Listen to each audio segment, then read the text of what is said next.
and welcome to Nationwide, live on the network service of the NTA. I'm Ian John. The federal government agencies in the presidency have held consultations for the 2021 budget. Permanent Secretary, State House, Mr. Tijani Umar, led the 2021 budget bilateral meeting held virtually between government agencies under the presidency and officials of the Federal Ministry of Finance, Budget and National Planning. In a statement by Deputy Director of Information, State House, Atta Essa, the preparation of the 2021 budget estimate takes into consideration the policies and strategies contained in the 2021-2023 medium-term expenditure framework and fiscal strategy paper, which is the federal government pre-budget statement. The statement also explained that in line with the directive issued by the Ministry of Finance, Budget and National Planning, the annual budget is being prepared using the zero-based budget approach and in compliance with the government's policy thrust as articulated in the MTEF FSP and Nigeria Economic Sustainability Plan. The MDAs have been directed to work assiduously to conclude the budget bilateral meetings as scheduled in order to get the 2021 budget ready for transmission to the National Assembly by President Muhammadu Buhari this month.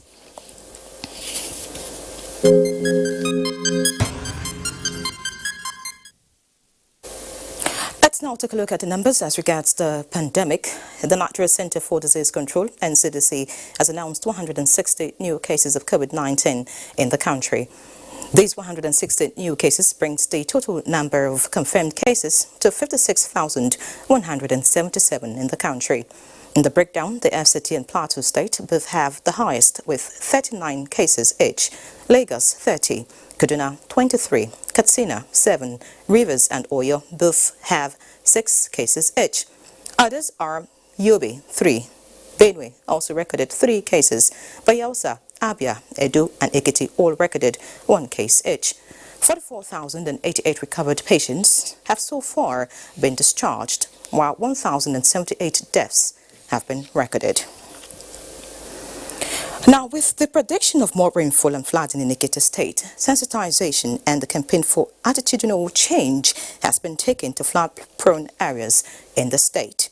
Yemi Dalimo reports that the collaboration between non-governmental organizations and relevant government agencies is towards mitigating the effect of flooding on lives and property of the citizens.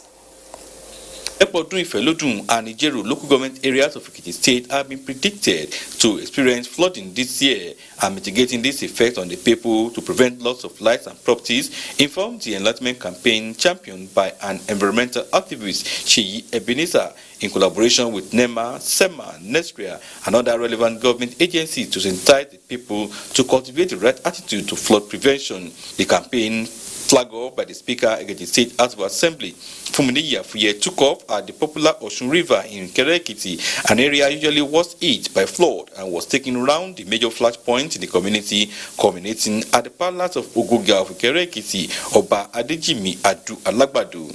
The team was also at Igede Ekiti, where Onigede of Igede Ekiti, Oba James Adelusif Aladesuru, received the campaigner who informed the traditional ruler and members of his council on the need for people to play their part and ensure that prophecy of flooding causing havoc in the community is not fulfilled. People's attitude towards this flooding and the way they dispose their waste is still very low. With our little effort as a private sector and government efforts, I think we'll be able to achieve more results. The sensitization campaign was also taken to streets, major markets, and flood-prone areas in the community, where the residents were addressed in local languages, preaching attitudinal changes to flood prevention and mitigation. The team was also at Ekiti, urging the people to protect themselves by not contributing to human factor promoting flooding. In Ado-Ekiti, Yemi Dalemo, NTA News. From Ekiti, let's now head to Lagos, where Aguele will update us on the flood disaster in Ketu and other stories from that axis. Aguele, it's over to you. Thank you, Henry. Good afternoon.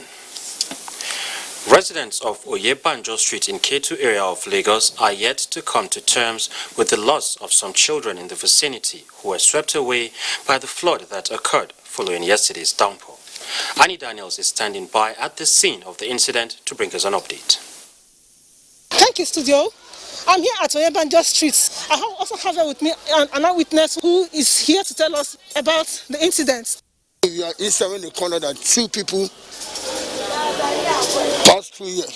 You understand that the water collected 2 people from up there. Dead bodies again. Dead body again too. That's when we all rush out. And the last, like 7 years ago, the water, when it was coming, it came with a dead body, which we rescued. When we brought out the dead body, we called the family to come and take the dead body away. The efforts they are making towards rebuilding this canal, it has opened the place so much that a lot of volume of water that are passing through cannot even be contained with what they have done. And even that the houses is still a few meters away from here, it's affected. When these people who are doing this work, they're supposed to do temporary crossing, because you know that when you are doing this thing, you open the gate, the bridge, there's no way to cross. So see buildings close to the canals. Do you think that gave rise to the flooding in this area? They mark most of the places, and we see that they are not pulled down. You understand? And the engineer is making us understand that the measurement they gave to him from along, so that's what he's using. As it is now, residents of this area are apprehensive that the next rainfall may not be a friendly one at all. They only pray that the government of the day will come to their rescue by providing them a walkway. And that's it from here. I'm Annie Daniels, and I return you back to the studio for more on the news. Thank you, Annie. First aid effectively plays an essential role in managing accident victims during disasters and daily emergencies, thereby protecting lives and keeping conditions from worsening. To achieve this, training of more hands is required.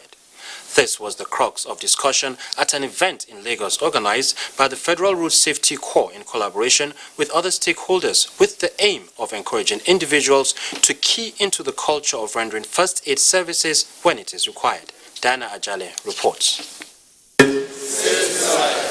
The Federal Road Safety Corps, Lagos State Sector Command, joined other relevant stakeholders to lend their voices by creating public awareness on the significance of first aid services and as well train more personnel on emergency response and casualty handling.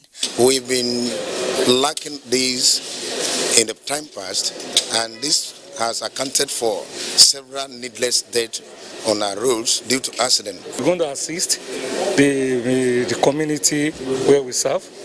The moment we see any of these things happening, we'll come to the road and rescue. When there are crashes, rather than allowing those victims to get killed or die in the process, the intervention of the first responder, prompt intervention, will assist in alleviating their pains and getting so many of them to survive being killed in the process. The training also witnessed demonstration on how to manage victims during traumas. With CPR, cardiopulmonary resuscitation, you can actually jumpstart the heart in layman's language and bring the person back to life. To make sure that the training gets to them, the skill to know what to do, instead of taking picture and video and posting on social media, that this practical step is taken. The theme for this year's celebration is First Aid Saves Lives. In Lagos, Aguele, NTA News. Now to religious activities, churches and worshippers have adopted the COVID-19 protocols as a way of life. Annie Daniels, who visited some churches in Lagos metropolis, reports that they did not only adhere to COVID-19 protocols, but worshippers are full of appreciation to the federal government for reopening worship centers. All churches visited, we are strictly adhering to COVID-19 safety protocols. From the entrance, we are worshippers are meant to fill a form to ensure they do not exceed the required number of persons allowed in a service. To safety officers stationed at strategic locations to determine the health status of each worshipper. These are things we have to do, and at least you can see we're doing it appropriately. First things first, prayers has to be answered. Prayers has to be prayed. It has to be said so that the Lord can answer our prayers. So I don't think doing this will take anything away from us. For this period, we don't hug ourselves. In fact, the Celestial Church of Christ is known for sprinkling holy water. We don't do that now. We have suspended all that, and even our services. We have reduced the period of our services. The worshippers could not appreciate the federal government less for reopening churches. When we come together to worship, we do it, everybody in unison, everybody will do it that way. And the joy of doing it together, you hear everybody is good. They promised to keep adhering to laid down COVID-19 safety protocols.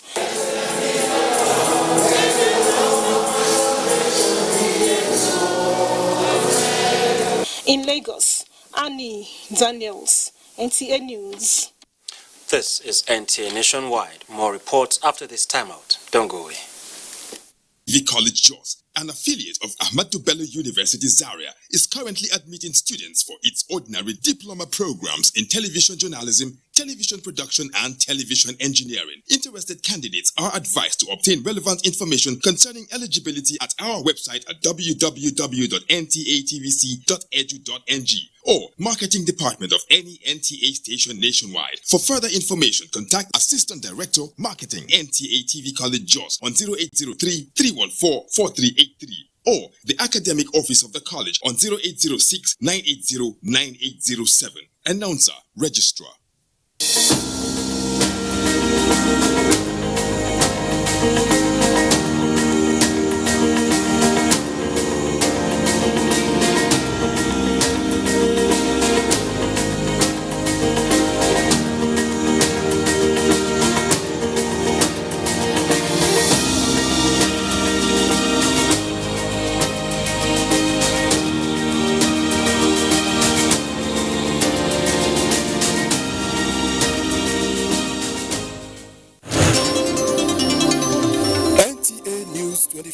A 24-hour news station brings to you news and happenings 7 days a week. News at 10 a.m., news update at 11 and 1 p.m. News desk at 3 p.m. and 6 p.m. and late evening news at 11 p.m. Follow us on any of our platforms and keep abreast of events and current affairs within and outside our shores. We are on DSTV channel 419, GoTV channel 46, StarTimes channel 101 and Free TV channel 703. Join us. A new edition of TV Guide is out, featuring great personalities from all walks of life. Expository interview with a young TV presenter who shows passion on what she does, Morayo Afolabi Brown of TVC. Pick a copy of this compendium of mind-blowing stories and get abreast with issues as regards media convergence, leadership, health, star profiles, star programs, fashion, sports, human angle stories, and lots more. Meet some media professionals within our space who have paid their dues in no small ways. TV Guide, very incisive, very educative, and compelling. Grab a copy at the vendor near you or NTA stations nationwide. TV Guide, your indispensable companion. You can follow us on all our social media platforms: Facebook at NTA Network News, Instagram at NTA Network, Twitter at NTA News Now, YouTube at NTA News Online, or visit www.nta.ng. For live streaming, visit www.nta.ng/live. Now, you can stay updated on the go, be it on your TV, iPhone, laptop, or iPad, or download the NTA mobile application from your Play Store or App Store. NTA, you can beat the rich.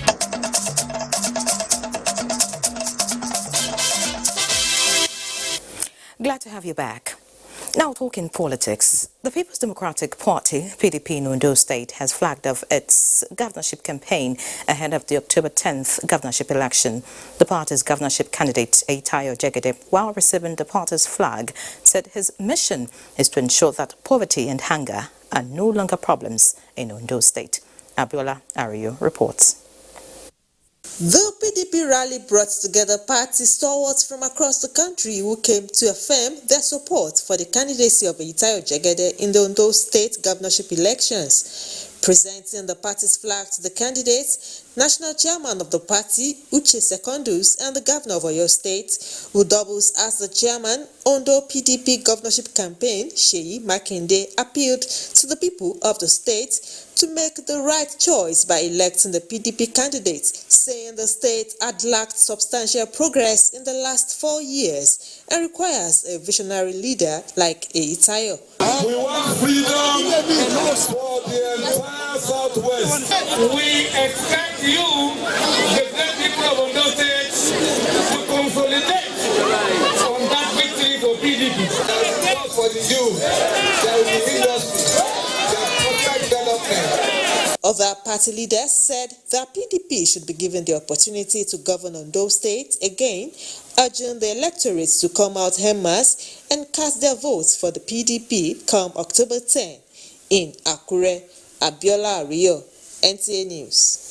And in Mina, the former deputy leader of the 7th House of Representatives, Baba Shehu Aguele, was attacked and beaten by a mob a few meters away from the People's Democratic Party State Secretariat in Mina, Niger State, venue of the State Congress, where the former party chairman Tanko Beji and former deputy chief whip at the 7th House of Representatives, Mukhtar Mohammed Ahmed, were to contest chairmanship position.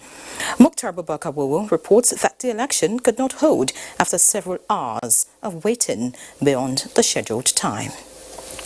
Alleged to be People's Democratic Party's PDP delegates attacked Baba Shehu Aguele on arrival a few meters to the state PDP secretariat gate for allegedly hijacking delegates' tags. Baba Shehu was beaten because of delegate card. All the Aguele people delegate card was seized by him. He should release all the proper material for the delegates. As you can see the crowd here, everybody is crying, is shouting. They should allow the Congress move smoothly. Let them allow the will of the people to prevail. All we are saying is credible election. The former deputy leader at the 7th lower chamber of the National Assembly, Baba Shehu Aguele, who was in a state of pain, declined comment. Meanwhile, few minutes after the incident, the electoral committee members were taken away from the venue, a decision that prompted reaction from some delegates and talks, resulting in the destruction of some candidates' posters and billboard. In Mina, Mukhtar Abubakar, NTA News. Meanwhile, in the ancient city, the election bid of Pastor Saige Zeyabu of the APC has been endorsed by a group known as Friends for Simple Agenda. The group is made up of eligible voters who are in different trades and occupations. Agochukuka Ona reports. Like this, who knows everybody? Who knows what politics is all about? Who knows what running a government is all about? We will be safe. Basically because of his simple agenda, we are supporting him. Pastor Izeyamu commended the people for their confidence in its manifesto. Simple agenda, the solution to our problems. And these are the problems I looked at. And I came up with a simple agenda. Something that I believe will be simple enough for people to remember. So that when I'm in government, you also continue to remind me. Meanwhile, Oedo local government has taken its turn in the APC ward-to-ward campaign. Members of the APC campaign train were in Amegbe Ward 2, Sakwamba Wards 9 to 12, New Benin Ward 6 to 8. It is time for you as landlords to serve the red card to the tenant. And as you can see, even before you reminded him, what you're asking for is in his paper. Pastor Izeyamu visited the Enoji of Urolo, Jackson Igbinogene, in his palace to seek his prayer and support. He also had audience with members of Iyekoba Youth Association. In Benin, Ogochkuka Ona, NTA News.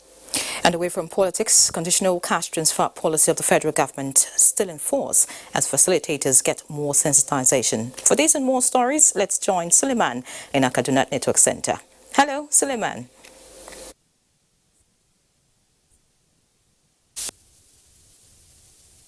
Two million households in Nigeria are to benefit from 5,000 monthly stipends under the conditional cash transfer program of the federal government before the end of 2020. Majama Adamu reports. These are additional 173 cash transfer facilitators selected from the benefiting 9 local government areas of Kaduna State. They will facilitate additional 38,071 beneficiaries in the state. Cash transfer facilitators are the key implementing actors as far as the program is concerned. They engage directly with our beneficiaries at the community level, and by the design of the program, for each activity or each task the CTF has to accomplish at the community level, there is need to build their capacity to ensure that they are well equipped to implement the program at the community level. Gloria Yamda and Ashuru Yakubu pledged to impart the knowledge they acquired on the targeted beneficiaries for maximum effect.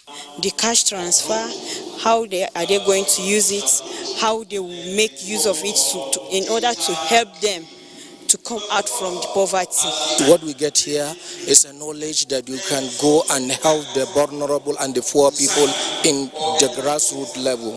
Before the end of 2020, the exercise is expected to improve the living standard of 2 million beneficiary households that equal to an average 8,800,000 individuals across the country.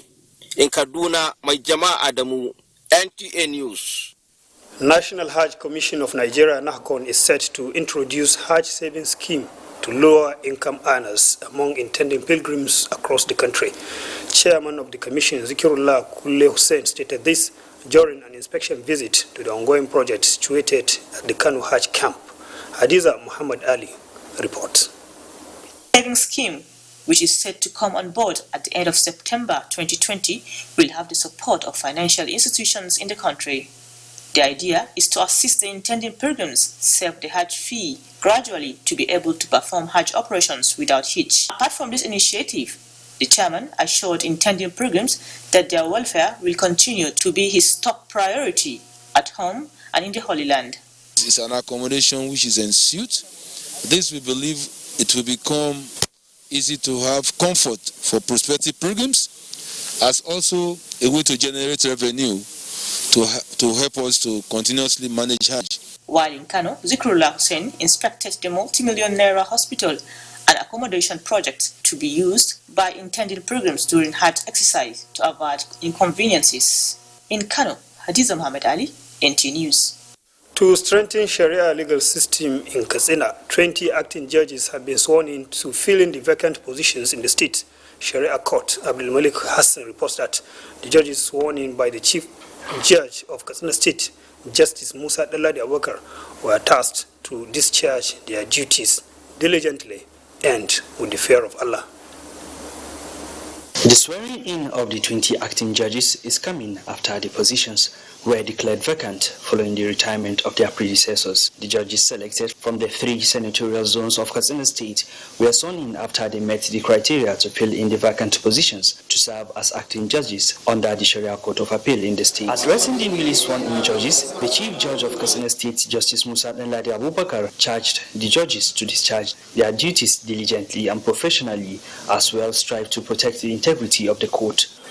Judges should maintain higher standard of conduct and character than any other person, because everybody comes before them to demand his rights. He said there will be regular courses for the judges to enable them discharge their duties diligently. In Katsina, Abdul Malik Hassan, NTA News. And with that report, Larry, take it away from here. Good afternoon. Many thanks, Suleiman.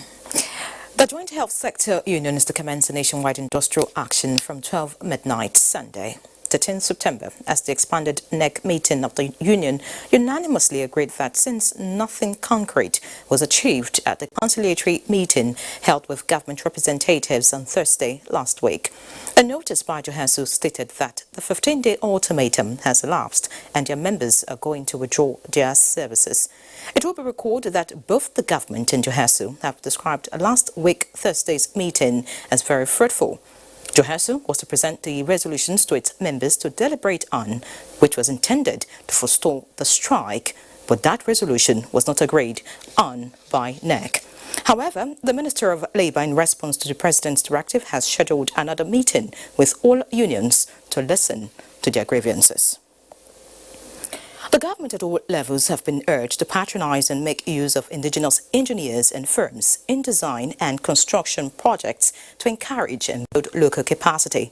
President, Council for Regulation of Engineering in Nigeria, Koren Ali Rabiu, stated this during a visit to Government House, Uyo. Charity James completes the story.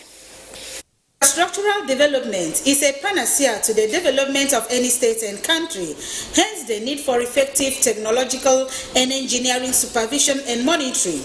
This informed the establishment of Council for the Regulation of Engineering in Nigeria, Koren, by Decree 55 of 1970. The Council, as part of its responsibility, visits Aguele. Engineering is a key driver in this regard. For any government to succeed in its quest for development, there must be sufficient engineering capacity. I therefore appeal to Your Excellency to patronize, and if you have been doing so, to continue to patronize our indigenous engineering personnel and firms. The Aguele State Governor, represented by the State Deputy Governor Moses Ekpo, while receiving members of Koren, thanked them for citing their South-South Zonal headquarters in Aguele State. He also pledged the state government's readiness to partner the council to achieve its mandates. In the area that we know will affect the development of the state, whether it's social, education, engineering-based knowledge, we utilize them very, very effectively. Leaders of Council for the Regulation of Engineering in Nigeria, Koren, are to expect their zonal office and also meet with engineers in the states. In Uyo, Charity James, NTA News. And top on the stories from our Port Harcourt zone is the inspection of Senate's Committee on Ecology, Climate Change and Organic Cleanup. Jenny standing by for this and more update from that zone. Thank you, Irene. The Joint Committee of the Senate and House of Representatives on Ecology and Climate Change has called on the Hydrocarbon Pollution Remediation Project, HYPREP, to expedite action on the implementation of the Goniland Cleanup Project and show transparency in the management of the fund. The Joint Committee is in Rivers State on the invitation of Environmental Rights Action to ascertain the progress of work by HYPREP. Robinson Darataide reports. Concerns on the perceived slow pace of the Ogoni Cleanup Project prompted the invitation of the National Assembly members by the Environmental Rights Action, Friends of the Earth Nigeria. The committee defied the downpour to visit about 6 lots domiciled in one of the sites in Eleme, where massive excavation of about 6 feet and treatment of the topsoil was ongoing. The committee frowned at infractions at HYPREP financial documents arising from conversion of dollars to naira, urging them to be transparent in the funding. HYPREP was also advised to develop effective monitoring and evaluation mechanism for the project. Let the contractors be serious and also let them be up to date, because they are given 6 months. Most of them are now and a half years old. I'm just appealing to them, please let them speed action. The Environmental Rights Action called for a legislative backing to improve the livelihood programs. The Environmental Rights Action is recommending a 20% from the remediation fund to go to direct empowerment to address rural poverty and people who have suffered consistently from this pollution. Responding, HYPREP said remediation has been completed in 7 lots in the first batch of the project, and they are undergoing testing and certification by the National Environmental Standard and Regulations Enforcement Agency in Port Harcourt. Robinson Derateide, NTA News. The relevance of communication towards addressing security challenges makes it imperative for enhanced strategic synergy between the military and the media to contain criminalities in the country. This explained why the Zonal Director, NTA Port Harcourt Network Center, Bosode Adebayo, led her management team on a visit to the General Officer commanding 6th Division Nigerian Army, Major General Olu Irefin in Port Harcourt. Yours sincerely was there. On hand to receive the zonal director and her management team was the General Officer Commanding 6th Division Nigerian Army, Major General Olu Irefin, and other senior officers. The zonal director, NTA Port Harcourt, Bosode Adebayo, while commending the military for their crucial role in sustaining peace in the country, promised to continue to partner the 6th Division to enable it discharge its responsibility. She noted that NTA as a media platform is poised to highlighting the progress and achievements of the 6th Division, even as she appreciates their contribution in providing aviation lights in the station. Our functions are intertwined. You provide security, we give information. And I know that for security to be efficient, there is a need for information. And that is why we have worked together as children of the same family, because it is the federal government that is our big father. Responding, Major General Olu Irefin applauded NTA for its unbiased reportage and pledged to work closely with the organization towards set goal. The NTA has been a friend as an organization to the military. The most important thing for me is the fact that you are one organization that bring out the other side of the story. The visit afforded the management of the two agencies to further strengthen the existing synergy between them. The most notorious kidnapper and armed robber terrorizing the Ogoni axis of Rivers State, Honest Dibara, also known as Bobrisky, has been confirmed dead. He died shortly after being paraded by the Rivers State Commissioner of Police, Joseph Mokan, at the State Police Headquarters, Moscow Road in Port Harcourt. Emmanuel Lene reports. The notorious gang leader and kidnap kingpin has been on the police watch list and declared wanted by the state government with a bounty of 30 million naira. He was arrested at Kodokoro community in Taliko government area following a sting operation carried out by the police with the assistance of a local vigilante. He was said to have engaged the police in a shootout and was thereafter arrested while his driver sustained severe injuries. Honest Dibara, aka Bobrisky, was alleged to have killed the AFAM Divisional Crime Officer SP Moses Egbede, kidnap of Chief Mbu of Obolo, while he collected a ransom of 7 million naira, killing of a soldier, a personnel of Civil Defense Corps, as well as 2 policemen attached to the Federal Highway Botemtai, among others. Police in a swift operations team storm his hideout. On sighting the police, they start firing at the police. But unfortunately for them, his driver was gunned down and he was arrested alive. The arrest of the kidnap kingpin is a milestone for the command and victory for the state and country at large. In Port Harcourt, Emmanuel Lene, NTA News. Nationwide will continue with Irene after the break.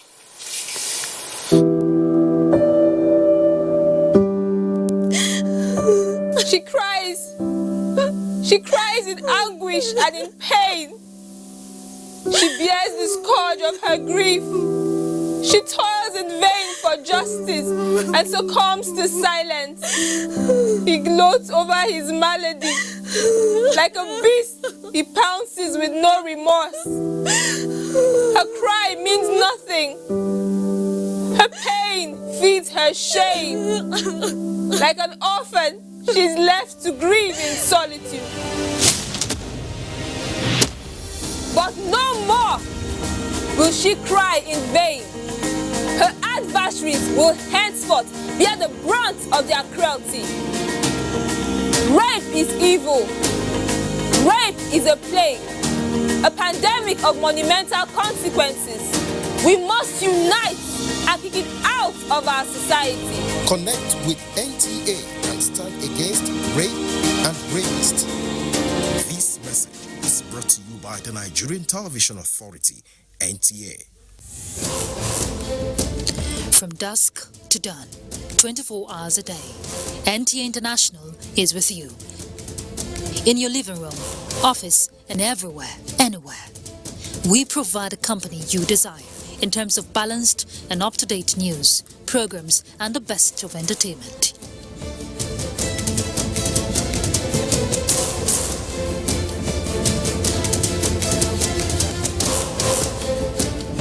Tune in to DSTV channel 251, GoTV channel 91, Freeview channel 264, or live streaming via www.visiontv.co.uk. Application for iOS or Android. Intelsat 901/332.5 degrees east. You can also see us on Facebook and YouTube for quality content on the go. NTA International, Africa's window to the world.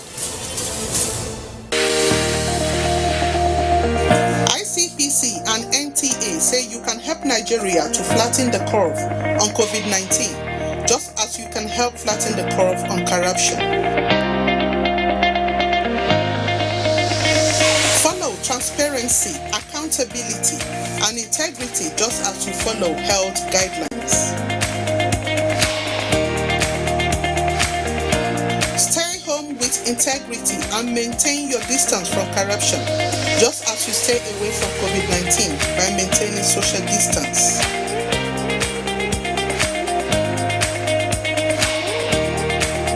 Report every act of corruption to ICPC, just as you report COVID-19 to NCDC.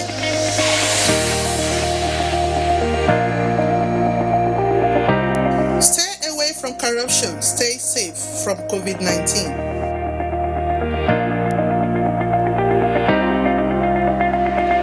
Report any act of corruption to ICPC on toll-free number 0800-2255-4272. This message is brought to you by ICPC and NTA.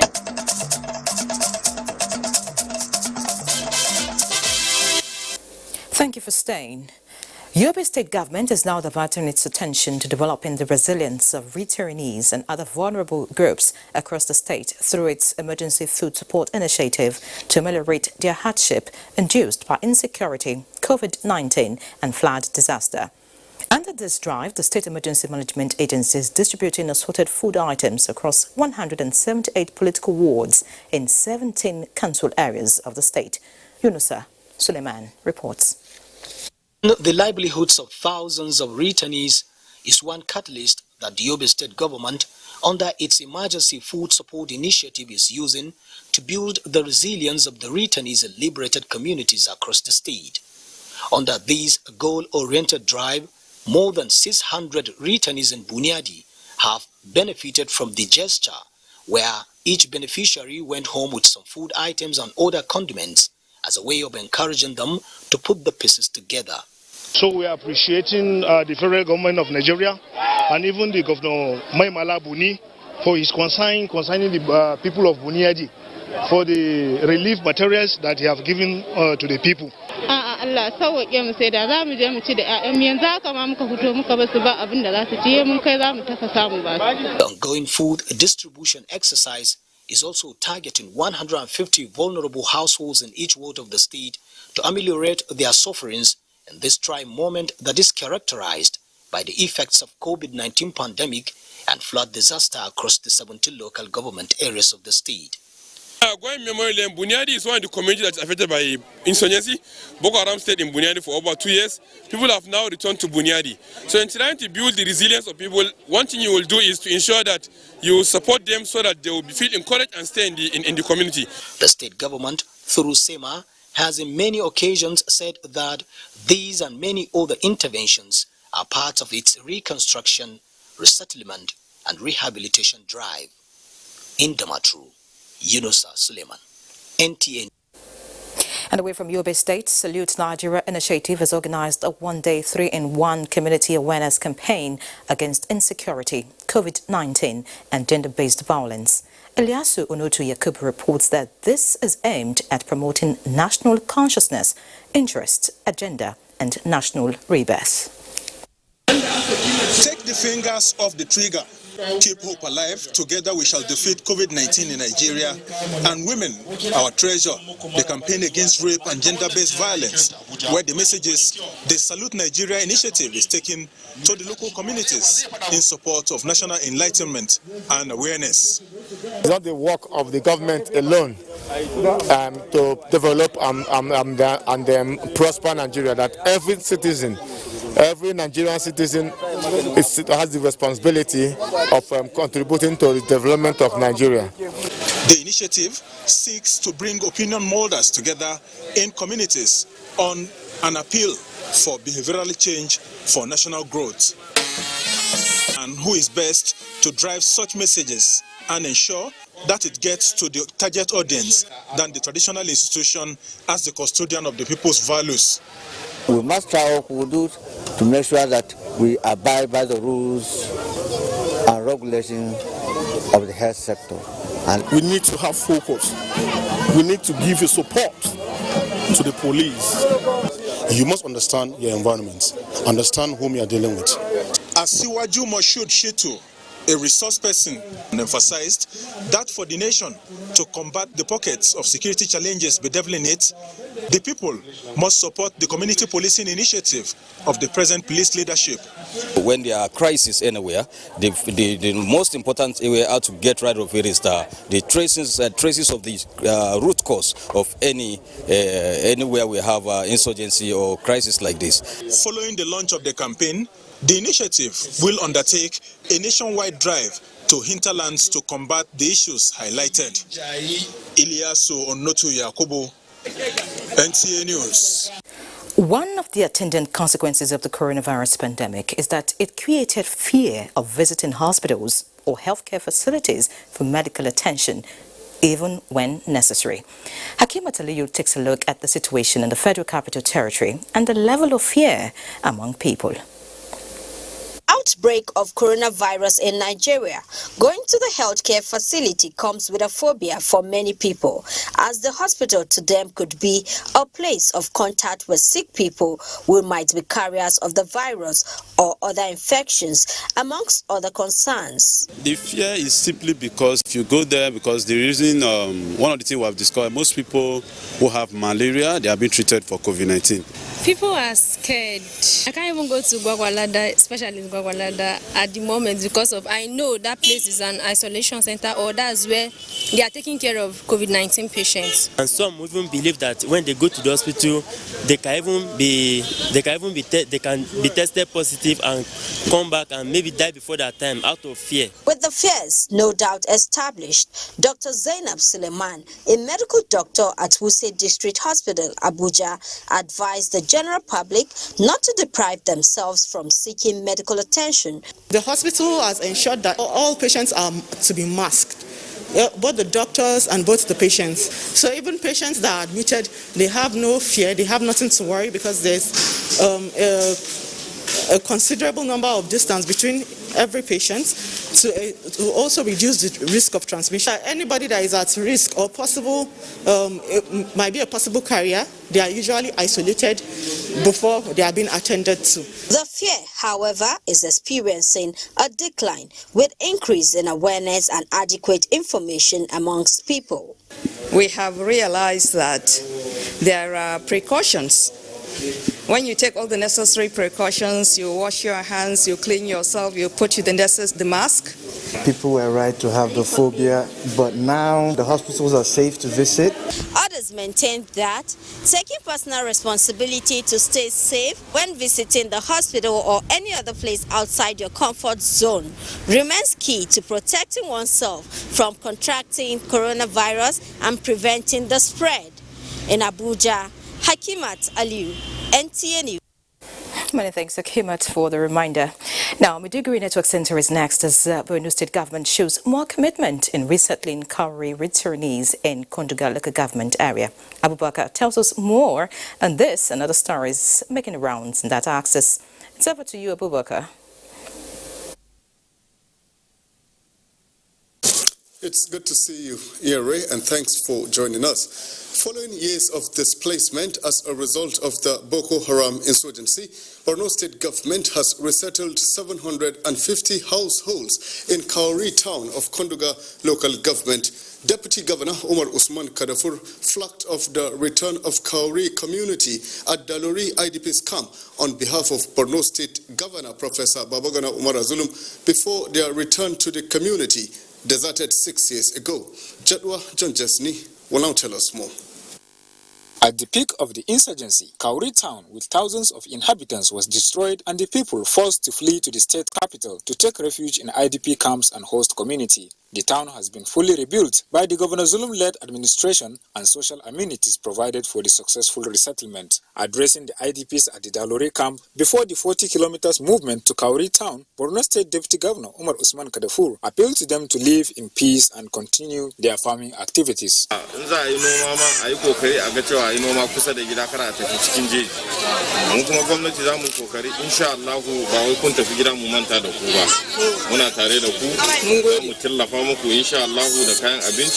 Each of the returnees were allocated a house and financial support of 50,000 naira as startup. Commissioner for Reconstruction, Rehabilitation and Resettlement, Engineer Mustafa Gubio, officials of the ministry and other stakeholders led the first batch of the returnees to the rebuilt town of Kauri. The commissioner urged the returnees to cooperate with security operatives as government will hasten the completion of all remaining infrastructures to enhance their livelihood. State lawmaker representing Konduga, Alibula Mayajua, and Special Advisor on Coordination, Sustainable Development and Humanitarian Response, Mayor Mandara, pledged the government's commitment to resettle all displaced communities across the state. Chairperson State Emergency Management Agency, Hajayaba Okolo, said relief materials such as foodstuff, blankets, mosquito nets, and clothing would be distributed to the returnees. The village head of Kauri, Malam Lawana Awa, thanked the state governor for the rebuilding of destroyed communities and resettlement of IDPs and urged the people to be law-abiding. In Maiduguri, Jadwa, John Jessini, NTA News. Junior and senior secondary school students in Maiduguri, the Borno State capital, are rounding up exiting WAEC and JSC examinations without any case of the coronavirus pandemic recorded so far. Our correspondent has an update on the successful examination conducted in compliance with COVID-19 protocols. Since the commencement of exit examinations in Maiduguri, the Borno State capital, management of both public and private schools have remained fully on ground to ensure that none of the stipulated safety protocols against COVID-19, such as wearing of face masks, observing physical distance, and constant washing of hands, is compromised. Since we resumed, we have been complying with the COVID-19 pandemic measures. I'm wearing my face mask and it's a customized one. So this is, we are doing all this so that other colleagues of ours should see and then so that they should follow suit. We as a school, we've taken it upon ourselves to make sure that we follow this protocol to the latter. Successfully work on Thursday, we are through with it, and then yesterday Friday we are through with JSC. So both the two papers are over. For the resumption, we make sure that everything are in order. The washing hand basic, the using of face masks, we make sure that all students, without it, we don't allow them to enter the school premises. Glory of God, we have complied as stipulated by the government, and we want to thank God as well because we have not recorded any case. The measures taken against the coronavirus pandemic can best be described as impressive here in Borno State because some schools, just like this one, are done with the exit examination without recording any case of the COVID-19. Throughout the period of this examination, there has never been a case of one student or one teacher that was found to have contracted the disease. So I can say it's 100% success. With the collective efforts in winning the ongoing fight against the global pandemic COVID-19, there is likelihood that this achievement may pave way for other learners to resume school in no distant time. In Maiduguri, Abubakar Mohammed Musa, NTA. You're on to Nationwide on the largest television network in Africa, the NTA. Ray in Abuja has more stories for us on Nationwide. Ray. Thank you, Abubakar. Now, prices of food items at our new market in Kano State have slightly declined as a result of new farm produce, which forces down the already escalated prices of essential commodities. Yahanasu Hassan Barrow reports that middlemen have cashed in to make a brisk business, which further compounded the situation. The strategic nature of the Wano market makes it a commercial hub for grains business not only in Kano State, but the entire country and some sub-Saharan Africa, with a daily turnover of more than 300 million naira. Commercial activities are at their peak at a season like this, as market forces push prices of grains slightly lower. Though there is public outcry of high cost of food items in the country, the situation is gradually changing at the market with the influx of new farm produce. Before now, a bag of millet is being sold at 20,000 naira, but now sells at 14,000 naira. Likewise, guinea corn is now 17,000 naira as against 19,000 naira. New maize has forced the price of the old one to 17,000 naira as against 21,000 naira. The reduction in prices of food items at the Wano market are further compounded by middlemen who took over the marketing of the commodities. And because of speculations, that is why. It's not because of the cost of production. I don't believe it is because of cost of production, because the government had done a lot. Fertilizer, government had provided, CBN is providing a lot of money to these people. Soft loan. In fact, because of COVID, they even reduced the rate of interest from 9% to 5%. Regarding the price of yam, can say it's okay.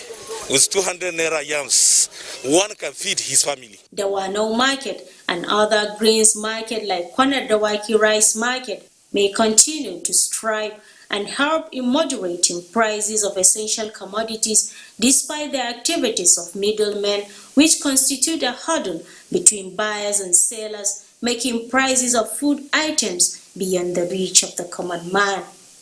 In Kano, Yahanasu Hassan Barrow, NTA News. And still on the prices of food items, various intervention programs of the federal government in the agricultural sector, as well as the ban on importation of some food items, encourage the consumption of locally produced commodities and earns farmers more income, thereby increasing the gross domestic product, GDP, of the country. However, with the availability of food items in states of the Federation, such as Ebonyi, Chika, Okori, sought to note the reason for the hike in their prices, even at harvest season.